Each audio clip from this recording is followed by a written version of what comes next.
이제 한반도 분단에 대해서 이것은 제가 미국 연방문서보관소에서 찾은 몇 가지 자료들을 보여드림으로써 미국의 의중이 어떠했던가 하는 얘기를 설명해 드리고자 합니다.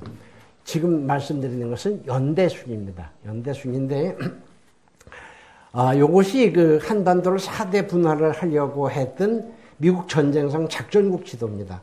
근데 잘 보시면은 이 지도가 참 엉뚱하다 싶습니다. 여기 전라남북도와 충청남도는 중국이 다스리고 평안남북도 황해도는 영국이 다스린다고 되어 있습니다. 이거는 잘못된 거죠. 조금 더 생각했더라면은 여기는 중국이 다스리고 여기는 영국이 다스린다고 그렇게 분할을 했어야 그들의 입장에서는 논리적으로 맞죠. 이것은 이들의 그 전쟁성 작전국의 그 지도 분할, 한반도 분할 정책이 얼마나 허술했던가 하는 점을 보여줍니다. 그러면서도 또 한 가지 이 지도를 보면서 미묘한 장면이 하나 있습니다. 다 도로 분할을 하도록 되어 있는데 함경남도만은 꼬리 부분을 떼어서 미국이 갖는다. 이렇게 되어 있죠. 이 부분이 미국이 다스린다고 되어 있습니다. 왜 이런 짓을 했을까? 이 지도를 잘 보면은 미국이 다스리고자 하는 그 땅에 한국의 3대 항구가 모두 들어 있습니다. 원산, 부산, 인천이 다 들어 있습니다. 바꿔 말해서 원산을 자기네들이 지배해야 되기 때문에 함경남도만은 분할선을 이렇게 살짝 끄트머리를 자른 거죠. 이것은 제가 이제까지 말씀드린 것처럼 한반도는 늪이다. 그러므로 해상권에 의해서 한반도를 지배할 수는 있어도 지상부는 상륙하지 않는다는 소위 그 알프레드 마한의 전략이, 그 알프레드 마한은 미국 해군사관학교 교장이었는데 결국 해상권이 세계를 지배한다는 그 논리였는데 그 이론에 따라서 한국의 3대 항구를 지배하는 것이 가장 유리하다 하는 그런 생각을 했던 거죠. 이 부분은 이 남북한의 그 경계선이 여기입니다. 여기인데 평양 원산, 이 대동강 원산선이죠. 이것이 대체로 북위 40도 선인데 역사에 가정을 하면 무슨 소용이 있겠고 허망하기 짝이 없는 일이지만 이렇게만 분할이 되었더라도 한반도에서 이렇게만 분할이 되었더라도 38선에서 서울이 야포의 사정권이 들어있었던 1950년 6월 25일의 상황과는 많이 달랐을 것이고 북한은 대전을 결심하지 못했을 겁니다. 이렇게만 분할이 되었더라도 그것도 뭐 다시 말씀드리지만 그건 다 허망한 가설에 지나지 않습니다. 이것은 이제까지 제가 찾았던 연방문서보관소에서 본 가장 북쪽으로 올라갔던 미국 전쟁기획위원회의 분할안이었는데 이 안은 세 번째로 얘기하고자 하는 이 삼성조정위원회의 의견에 밀려서 이 안은 없었던 일로 돌아가게 됩니다. 근데 이 삼성조정위원회의 안이 38선이었기 때문에 순서에 따라서 이것을 설명하지 않고 이것은 조금 뒤로 밀어서 좀 더 디테일하게 자세하게 설명을 하고 이것은 건너뛰기로 하겠습니다. 그 다음에 이것이 날짜를 잘 보시면 8월 16일로 되어 있습니다. 바꿔 말해서 8월 15일까지도 미국은 한반도 분할에 대해서 명확한 분계선을 가지고 있지 않았습니다. 여기서 잘 보시면은 소련은 이 낮은 청진 원산을 차지하도록 되어 있습니다. 여기 소련으로 되어 있죠. 아까는 여기가 영국이었고 여기가 중국이었는데 이제 정신을 차렸는지 요번엔 여기가 영국이고 여기가 중국으로 되어 있습니다. 이 지도에서 우리가 주목해야 될 부분은 요 부분입니다. 요 부분은 뭐냐면 서울을 청계천을 중심으로 해서 서울을 남북으로 나누어서 북쪽은 소련이 점령지역으로 하고 남쪽은 미군이 점령지역으로 한다는 배럴인식 분할을 여기서 최초로 지도로 나타낸 사실이 여기에 들어가고 있습니다. 소련은 이런 생각은 감의 엄두도 청계천 이북을 내준다는 얘기는 소련으로서는 상상도 못하고 있었던 일을 하고 있었던 거죠. 그러니까 미국이 한반도 분할에서 얼마나 그 즉흥적이었고 소련에 대한 배려가 얼마나 그 오판에 의한 것이었던가 하는 것을 잘 나타내주고 있습니다. 이 부분은 태평양 사령부에서 이제 그린 선인데 요 선은 해방 직전에는 이제 관동군이 막 밀려오고 이 한국군에 대한 군사지휘권이 관동군 사령부로 넘어갑니다.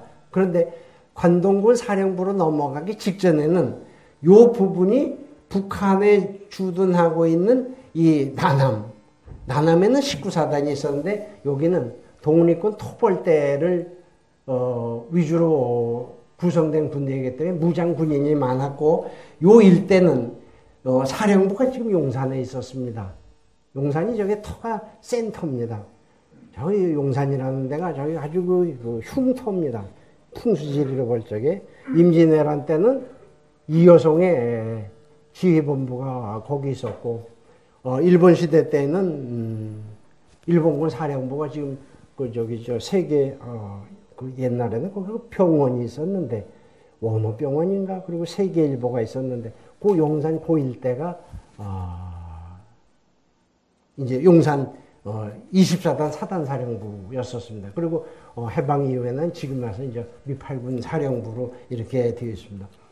근데 우리나라의 이 지명의 풍수지리는 참 무시할 수가 없습니다.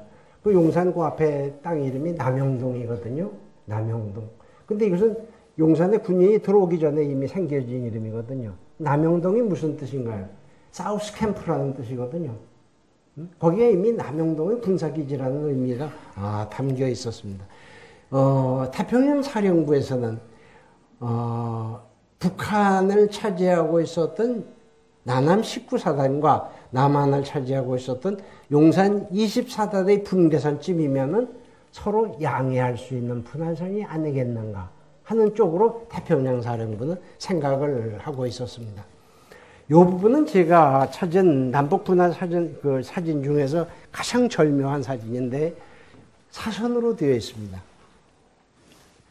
사선으로 되어 있는데 이 사진이 주는 그 의미는 무엇이냐 하면은 옹진반도는 중요하다는 뜻이죠. 한국전쟁의 작전 이름은 북한군에서 썼던 한국전쟁의 작전명은 옹진 오퍼레이션입니다. 한국전쟁의 옹진 작전입니다. 그래서 옹진에서부터 먼저 시작이 됐거든요. 한국전쟁 휴전 당시에도 여기는 늘 쟁점이 되었던 부분이죠. 그런데 이렇게 됐더라면은 아까 40도 선에서 걷더라면은 한국전쟁이 안 일어날 것이라고 생각했는데 이렇게 됐더라도 김일성은 개전을 결심하지 못했을 겁니다. 이것이 미국 그 전쟁성 작전국의 분할 안이었는데 이 안이 통과되지 않았습니다. 왜냐하면은 분할선은 짧을수록 좋다. 그것은 군사유지비로 봤을 때 분계선이 길어서 좋을 것이 하나도 없다는 그런 아까 얘기한 삼성조정위원회의 의견에 따라서 이 선이 이렇게 갔던 선이 이쪽으로 이렇게 내려오게 되는 거죠. 바꿔 말해서 여기까지 올라가지 못할 바에는 대동강 원산선까지 분할선이 올라가지 못할 바에는 차라리 인천만에서부터 고성으로 있는 이 155마일 선이 한국의 웨이스트, 허리로서 가장 짧은 분할선이다. 이것이 향후의 군사비라든가 병력 유지 비용의 가장 저렴한 비용일 것이라는 생각이 들어서 이 선을 양보하게 된 거죠. 이렇게만 됐더라도 역사의 그 가정이 참 덧없는 것이긴 하지만 이렇게만 됐더라도 결국은 한국전쟁은 나지 않을 것인데 이렇게 하면서 결국 한국전쟁 당시에는 서해오도만이라도 차지한다는 얘기는 해상권을 장악해야 한반도를 장악할 수 있다는 아주 기본적인 원칙, 그 원칙에 따라서 서해오도를 아까 말씀드린 프로그 점핑 포인트, 개구리 띠뛰기 착점 득점 전략으로서 그렇게 선을 그었다고 볼 수가 있습니다. 아까 미뤄두었던 삼성조정위원회에 그러면 3.8선은 어떻게 구성된 것인가 그 얘기를 좀 하고자 합니다. 삼성조정위원회라는 것은 전쟁성, 국무성, 전쟁성, 해군성, 그 당시에는 공군성이 없었습니다. 공군성이 없었고 공군은 육군성 하나의 공군 부대로 있었습니다.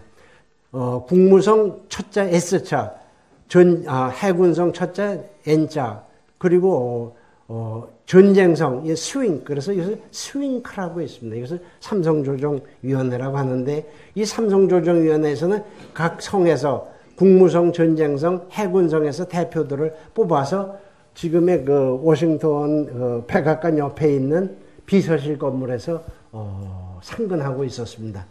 여기서 문제가 되는 것은 이 육군성 대표들입니다. 육군성 대표는 링컨이라는 사람은 그 당시 육군 준장이었습니다. 그리고 본스틸이 대령이었고 러스크는 중령이었습니다. 본스틸은 여러분들이 기억할 겁니다. 이 사람은 미팔군 사령관으로서 한국에서 근무한 적도 있고 러스크는 닉슨 당시에 국무장관을 지낸 사람입니다.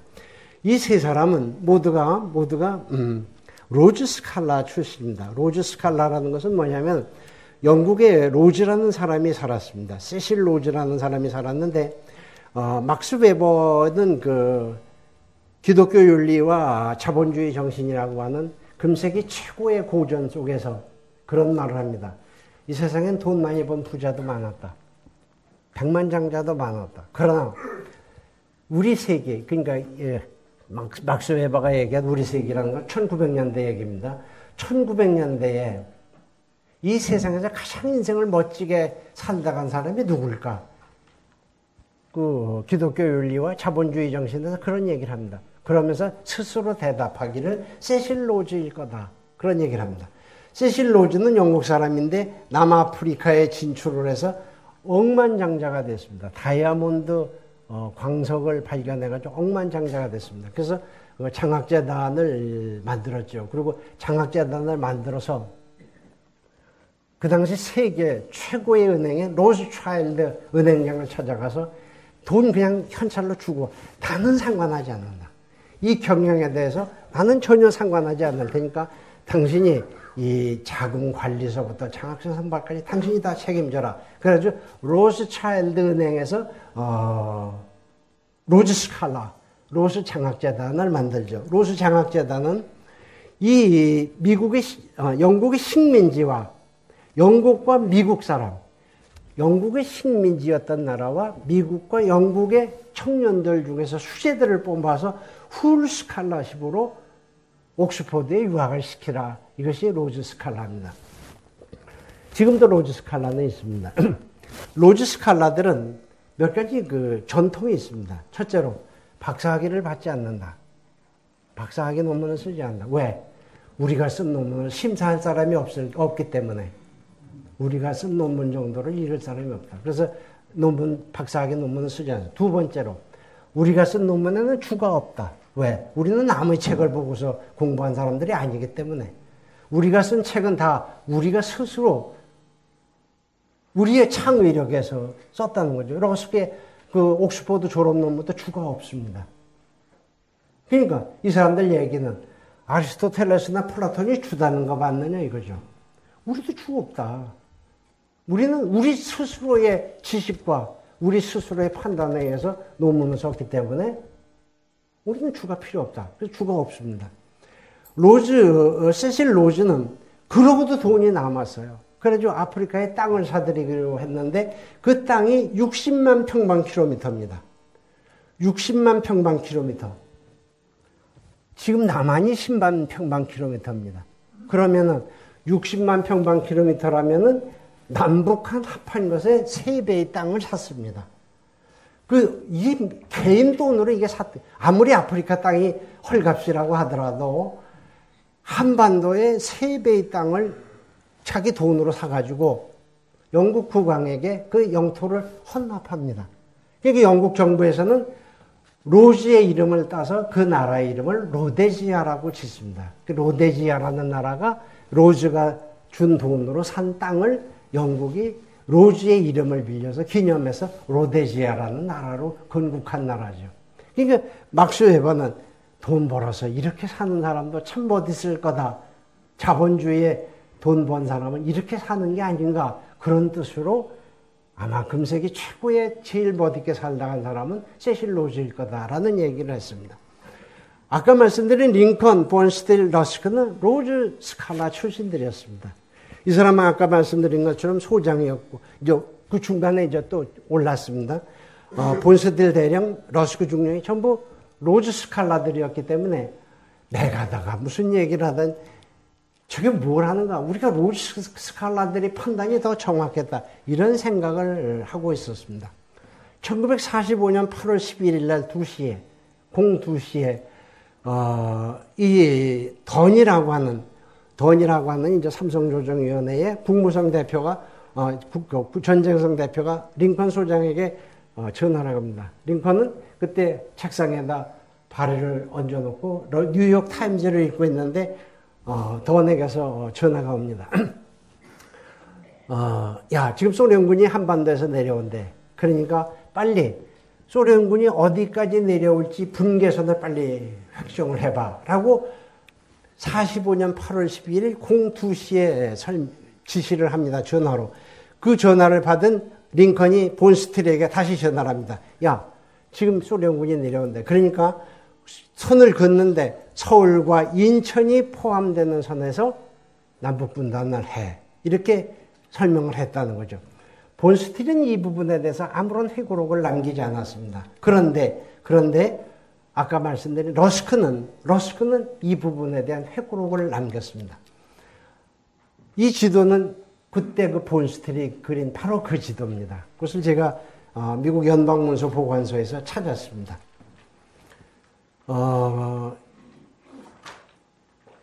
이 지도는 삼성조정위원회 벽에 걸렸던 벽걸이 지도입니다. 지도를 찾으니까 지도가 없었어요. 그래서 마땅한 지도가 없어서 벽에 있는 것을 떼가지고 야 빨리 그래. 그래서 긋대는 거죠. 그런데 여기에는 엄청난 미스테리가 있습니다. 러스크는 제가 미국에 있을 적에 제가 인터뷰를 했습니다.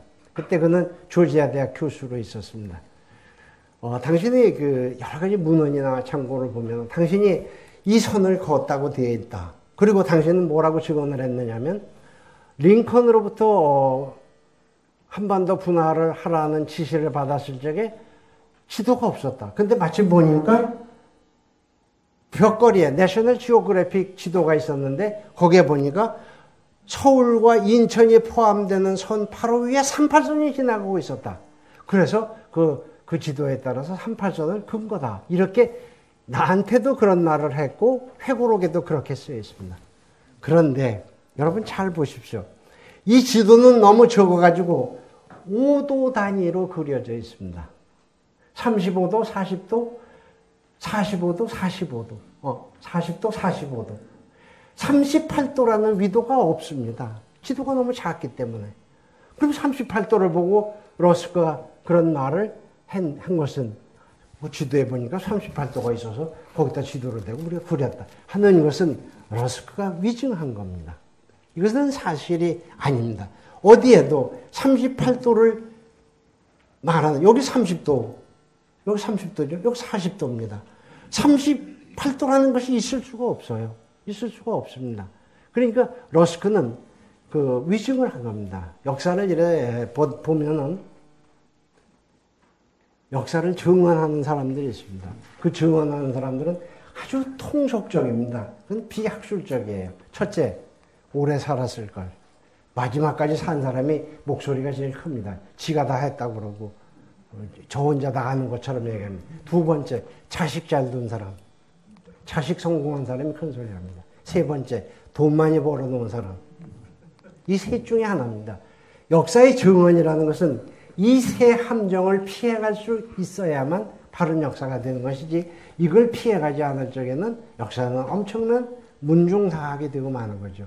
그 집안, 우리 집안이 이렇게 대단했어 라는 쪽으로 말을 하게 되는 거죠. 이것은 상당히 아까 말씀드린 것처럼 이건 대단히 미심하고 이것은 믿을 수가 없습니다.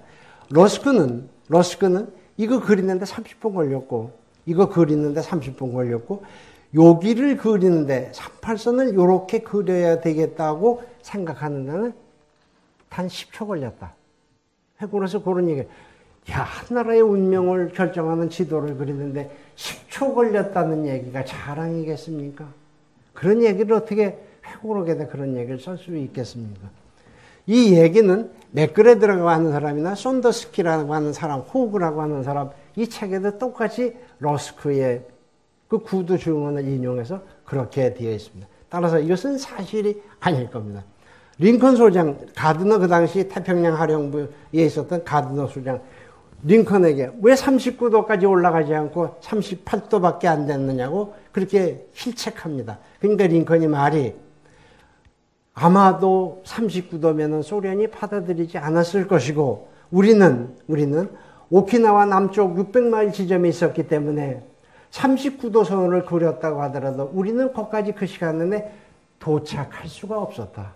39도까지 도착할 수가 없었다. 그래서 38도까지로 그렇게 결정을 했다고 링컨은 얘기를 합니다. 그런데 이것은 변명에 지나지 않습니다.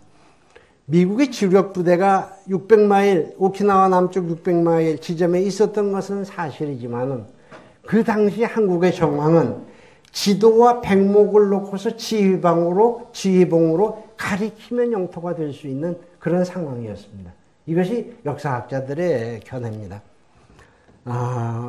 이 분단이 38조로 확정되었을 적에 소련은 이렇게까지 많이 띄워주나 싶어서 놀랬고 미국은 이렇게까지 소련이 선선히 받아주나 싶어서 양쪽이 서로 놀랬다는 거죠. 서로 엄청나게 착각을 하고 있었던 것이죠. 아마도 소련은 38도 45분 여기까지는 내려올 생각을 했었다는 것이 최근에 발견되는 소련 문건입니다. 소련이 38도 선까지 내려오고자 했다고 하는 그렇게 바랬다고 하는 그런 문서는 발견되지를 않고 있습니다. 네, 링컨은 나중에 자기가 너무 38선 그 분계선을 너무 늦게 잡았다고 후회를 했습니다. 링컨은 대단히 영악한 인물이었고 미국 전쟁성에서 존경받는 인물이었고 이 사람이 1975년에 포드 대통령 시절에 죽었는데 포드 대통령 시절에 링컨의 조사를 포드 대통령이 씁니다. 일개 육군 소장의 조사를 대통령이 쓰는 법은 없습니다. 그만큼 이 사람은 그 당시에 미국의 정책의 핵심에 있었던 사람이었습니다.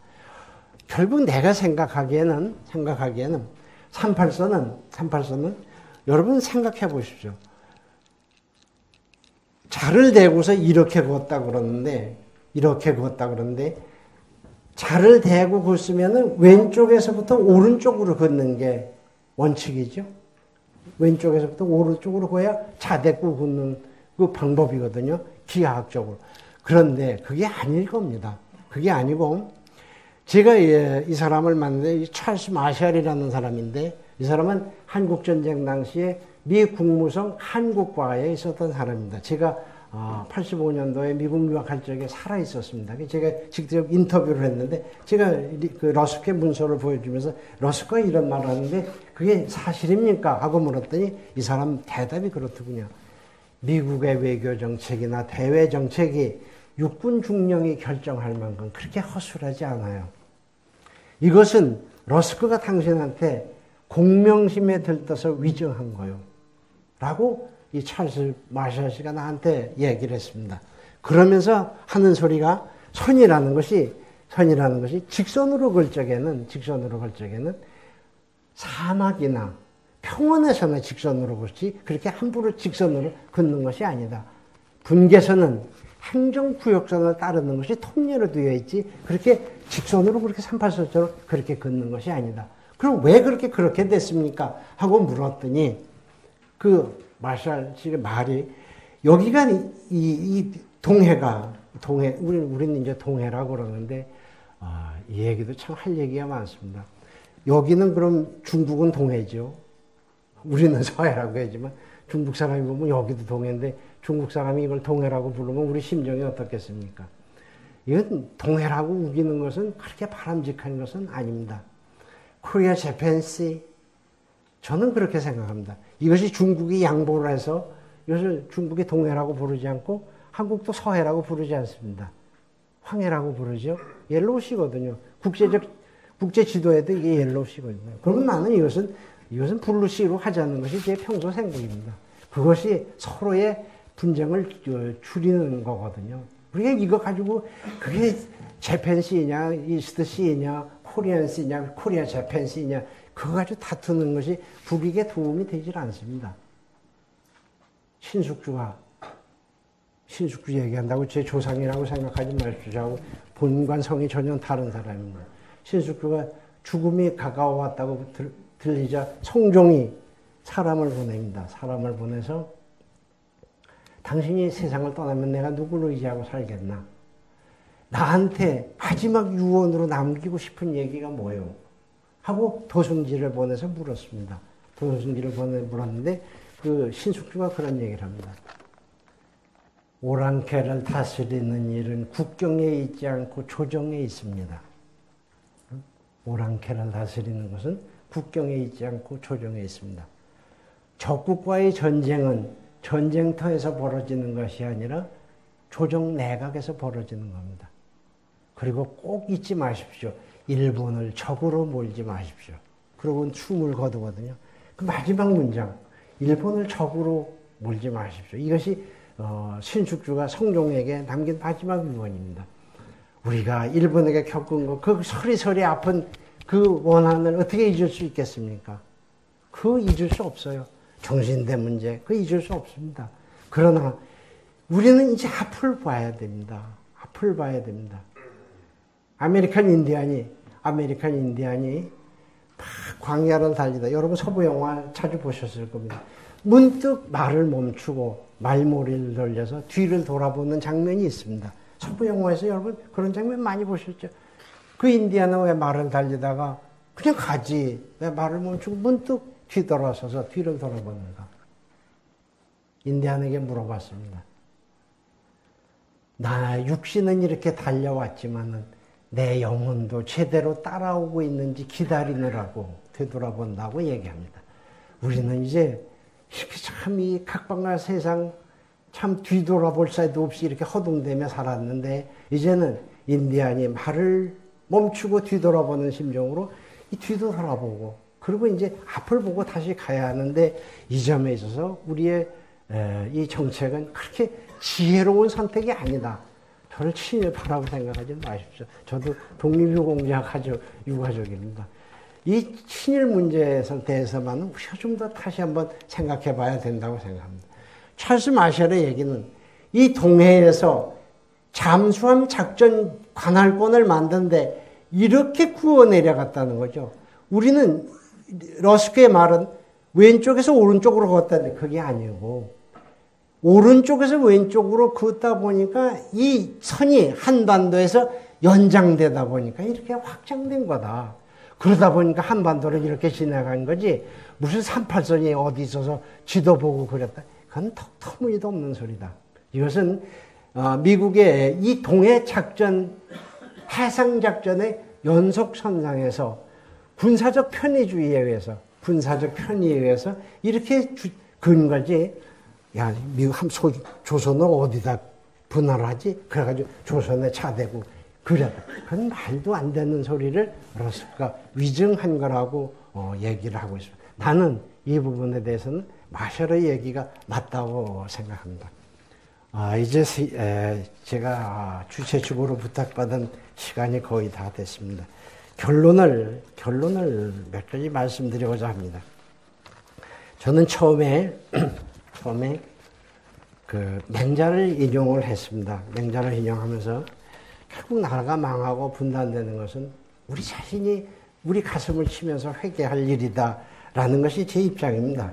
그래서 한반도는 분단된 것이 아니라 갈라진 것이라고 저는 생각합니다. 우리는 헤어진 거지 누가 와서 억지로 금었다고 그렇게 떠넘기는 것은 이것은 타수의 역사학이라고 생각합니다. 남을 탓해서는 이 해답이 나올 수가 없습니다. 냉전의 소산으로 분단이 됐다고요? 그럼 냉전이 사라진 지금에 와서 왜 통일이 안 됩니까? 저는 신탁통치 파동이었던 미소공동위원회 파동이었던 그때 탁치가 옳았는지 미소공이 반탁이 옳았는지 이런 논쟁이 다 부질없는 것이라고 생각합니다. 여기에 계신 분들은 감히 말씀드린다면 연세 드실 만큼 드시고 대체로 우리의 역사를 보는 시각은 보수주의적일 것이고 우익적인 그런 시각을 가지고 있을 것이고 신탁통치 문제에 대해서는 탁치를 반대한 사람이 우국적이고 탁치를 찬성한 적은 꼴갱이들이야 라는 그런 그 몽환적인 그 개념에 사로잡혀 있을 수 있습니다. 그러나 저는 그렇게 생각하지 않습니다. 탁치를 반대한 사람은 애국자이고 탁치를 찬성한 사람은 뻘갱이라는 아주 뭐라고 그럴까 일방적인 이 해석보다는 달리 생각하면 탁치가 됐든 반탁이 됐든 어느 하나 쪽으로만 갔더라면 분단은 되지 않았을 거라는 것이 제 생각입니다. 탁치로 갔든 반탁으로 갔든. 그런데 그 시대의 민족 지도자들은 그렇게 민족을 대승적으로 고민하지 않았습니다. 어떻게 하는 것이 우리 당에 유리하지? 어떻게 하는 것이 내가 다음 집권하는데 유리할까? 어떻게 하면 내가 반이라도 먹을 수 있을까? 뭐 그런 생각을 했을 것이지 통일을 위해서 어느 것이 진정 이 민족과 국가를 위해서 바람직한 것인가를 고민한 사람이 있었던가에 대해서 저는 비교적 냉혹한 입장을 가지고 있습니다. 두 번째로 제가 말씀드리고자 하는 것은 이 성서에 나오는 착한 사마리아인으로서 강도를 만난 유대인을 구해준 그 이방인 사마리아인이 이제 착한 사마리아인인데 미국은 한국 사회에서 늘 그렇게 착한 사마리아인은 아니었다는 것이죠. 그 시대도 그렇고 지금도 그렇고 앞으로도 그럴 것이지만은 미국에 대한 한반도의 의미는 미국에게 주는 한반도의 의미는 미국에 주는 일본의 의미의 종속변수일 겁니다. 일본이 미국에 얼마만큼 중요한가? 그것에 대한 종속변수일 뿐이지 한국을 독립변수로 생각하는 일은 과거에도 없었고 지금도 없었고 앞으로도 없을 겁니다. 이 점에 대해서 우리는 목맬 필요가 없다고 생각합니다. 나는 자주파도 아닙니다. 자주파도 아니지만은 카트등 대통령이 와서 주한미군 철수한다고 했을 적에 일부 그 우익 청년들이 미 대사관 담에 올라가서 칼로 배로 가가지고 손가락으로 잘라가지고 미국 대사관 벽에다 혈서로 미군 철수 반대 혈서를 쓰는 장면을 보면서 저것은 답이 아니다라는 생각을 한 적이 있습니다. 미국은 국가 우선주의지, 국이 우선주의고 미국은 아까 말씀드린 것처럼 태평양은 패시픽 오션이 아닙니다. 태평양 바다가 아닙니다. 미국 사람들이 생각하는 태평양은 아메리칸 패시픽 레이크입니다. 미국 호입니다. 미국 호이고 그 태평양의 서쪽에 태평양 한계선이 아르션 열도, 일본 열도, 오키나와, 필리핀으로 이렇게 가두어놓은 아메리칸 패시픽 레이크이지 아메리칸 패시픽 오션이 아닙니다.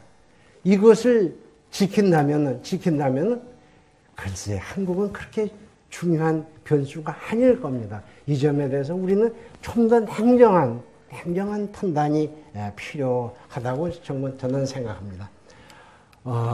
저는 거듭 말씀드리지만은 이 자리에는 어떤 우국지사, 해방정국의 어떤 인물에 대한 존경하는 마음을 가진 그런 분도 계실 것이고 어떤 분들은 그분은 용서할 수 없다고 하는 그런 비토 그룹도 있을 것이고 여러 가지 다양한 시각들을 가지고 계실 거라고 생각하지만 이 부분에 대해서는 저는 참 냉혹한 사람입니다.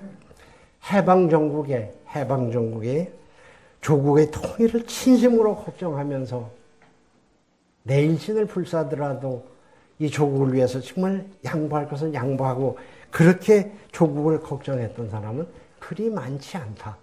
그리 많지 않다는 것이 저희 생각입니다. 저는 그 당시에 남북한의 통일 의지가 강고하고 그 당시의 지도자들이 어떤 길을 택하든 통일된 길을 택할 수만 있었더라면 분단을 면할 수 있었고 전쟁을 면할 수 있었다는 것이 저의 입장입니다. 따라서 한국 현대사회에서 벌어지고 있었던 모든 비극, 그것이 분단이었던, 그것이 내환이었던, 그것이 한국전쟁이었던, 그것은 우리가 저지른 잘못이었고 그것은 냉전이니 강대국이니 일본이니 이런 것을 탓할 입장이 아니다라는 것이 저의 입장입니다. 저의 이런 입장이 여러분들의 구미에 맞지 않으리라는 것을 제가 잘 알고 있습니다. 또 여러분들의 나의 그 구미에 나의 주장에 여러분들이 동의할 필요도 없습니다. 여러분들은 각자의 의견을 가지고 계십시오. 그러나 어떤 한국 현대사를 전공한 교수는 그렇게 말하더라고. 그리고 기억만 해주시고 글쎄 그럴 수 있을까 하는 한번 고민이라고 할지 그런 생각을 가져봐 주신다면 저는 이 자리에 선 것을 영광으로 생각하겠습니다. 다시 거듭 말씀드리지만은 학계에는 훌륭한 분들도 많이 계시고 여기에 계신 분들은 다 저보다 연만하신 분들로서 제가 배워야 될 그런 입장이 있음에도 불구하고 이 부족한 사람이 감히 단에 서서 한국 현대사 강의를 하게 된 것을 대단히 송구하고 아름다운 추억으로 간직하겠습니다. 아무쪼록 여러분들도 그 위치에서 우리는 너무 늙었어 라고 절망하지 마시고 이 사회에 아주 굳건한 어른으로서 위치를 지켜주신다면 우리의 장래의 희망이 그렇게 어둡기만 하겠는가, 그런 말씀에 당부의 말씀을 감히 드리면서 제 말씀을 마치고자 합니다. 여러분 대단히 감사합니다.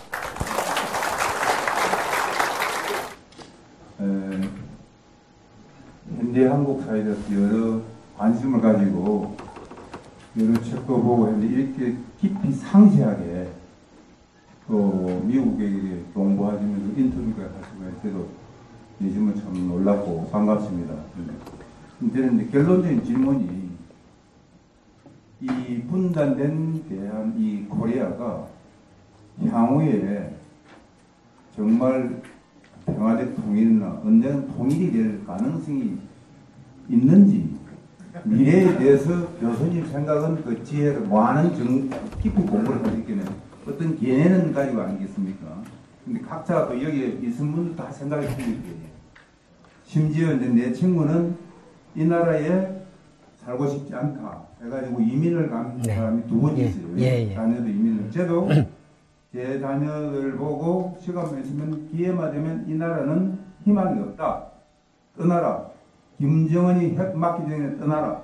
네, 이런 이야기를 합니다. 그런데 간단히 해서 결론은 우리 신 교수님 생각은 어떻습니까? 네. 예. 이 대답을 하고 할까요? 예. 사람들은 살면서 소망과 현실을 혼동할 때가 많습니다.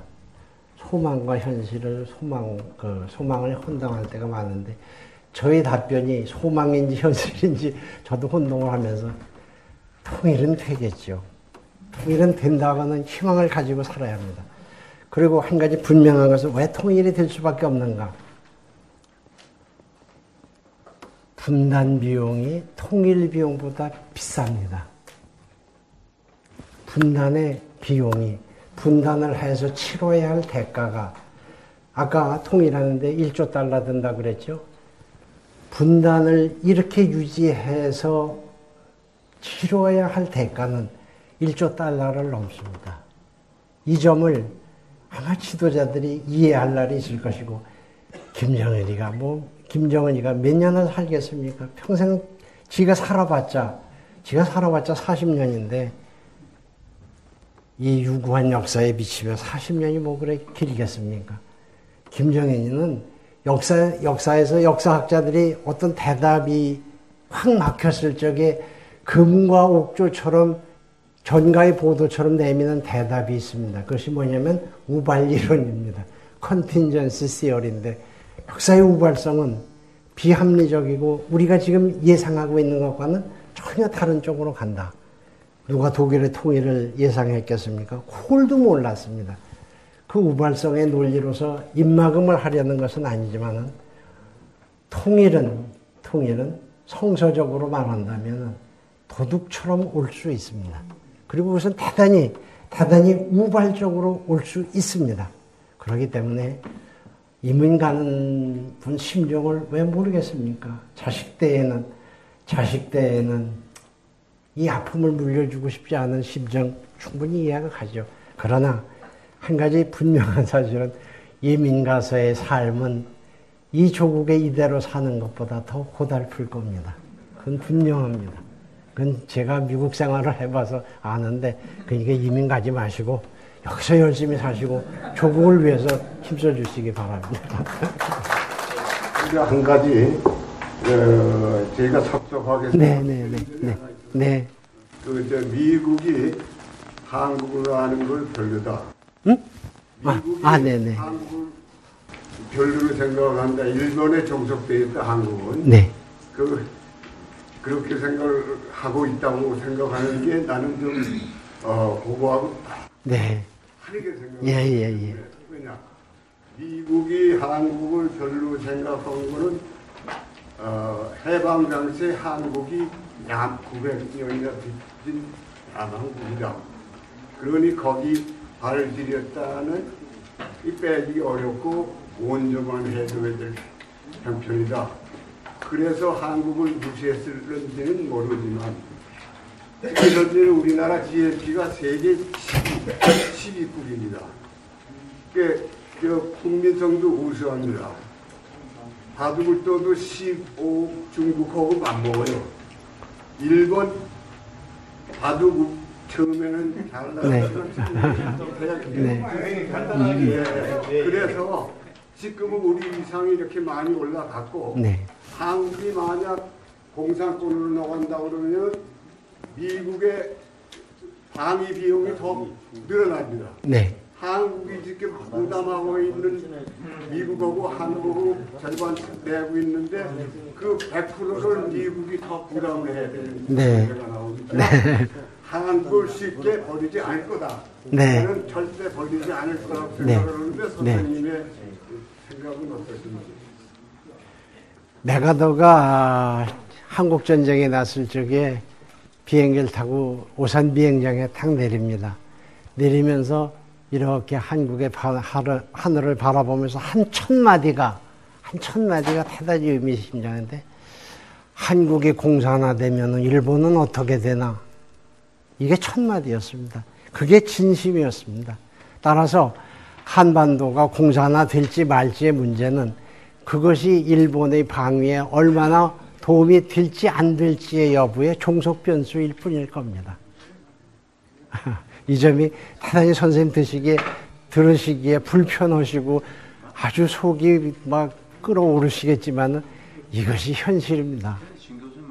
상세하게 그 내용을 밝혀주셔서 오늘 고맙습니다. 네, 아유 감사합니다. 그런데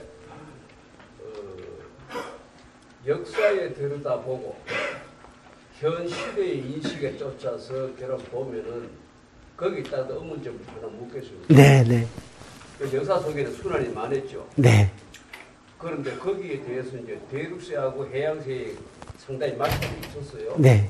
그러면은 현 시대 인식에 봤을 때 아까 이 다른 자료를 보니까 김구와의 김일성과의 관계에 대한 걸 언급을 해놨어요. 네네. 그것도 저는 내용을 알고 있습니다. 네네. 그런데 그게 참 같은 결적끼리 만나서 안 되는 건 사실이고, 그렇다면은 더 크게 세계를 내다봤을 때 현 시대 인식에도 쫓아봅니다. 대륙세가 앞으로의 통일을 볼 것인가, 해양세가 통일을 볼 것인가, 여기 좀 설명 좀 해주세요. 저기 북한이 위한 통일이냐 남한이 위한 통일이냐 저도 모릅니다. 가만히 있어봐니까 좀 듣고요. 역사적으로는요, 해양 세력과 대륙 세력의 충돌에서 대륙 세력이 이긴 적이 없습니다. 대륙 세력이 이긴 적이 없습니다. 그건 대륙 세력과 대륙 세력의 마찰이죠. 선생님 묻는 것은 대륙 세력과 해양 세력이거든요. 미국의 아까 얼핏 말씀드린 알프레드 마한이라는 사람이 쓴 책이 있습니다. 해상권이 인류의 역사에 미친 영향, Influence of the Sea Power Upon History라는 책이 있는데요. 그 책의 핵심은 간단합니다. 바다를 지배한 민족이 세상을 지배한다. 어떤 나라의 전쟁이 났을 적에 최후로 점령군은 육전대가 아니랍니다. 해군의 상륙이랍니다. 그것이 그 전쟁의 마지막 승리의 마지막 마침표를 찍는 것은 해군이랍니다. 저는 이 부분에 대해서 한국의 망국이 어디서 왔는가? 문민 우위의 정책에서 망국이 왔고, 그 다음에 중요한 망국의 원인은 바다를 버려서 나라를 잃었다는 것이 저의 입장입니다. 바다를 잃어서 나라를 잃었다. 우리나라에는 원양선을 만드는 것이 금지되어 있습니다. 조선 왕조에 원양선을 만들면 역적이 됩니다. 그건 즉시 사형에 처합니다. 공도정책이라고 해서 섬에는 사람이 살면 안 됩니다. 해안은 원양 이양선이 지나갈 적에 불빛을 보여줘서는 안 됩니다. 그러니까 해양 연안 사는 마을은 산 너머로 넘어와서 불빛이 안 보이도록 살아야 합니다. 이것이 이 바다를 버린 것이 망국의 원인이었다고 생각합니다. 따라서 선생님 질문하신 해양 세력과 육군 세력, 대륙 세력이 충돌할 때 누가 이길까? 저는 기능주의자는 아닙니다. 역사주의자의 입장에서 본다면 바다가 이깁니다. 해상권이 이깁니다. 그것이 역사의 타입입니다.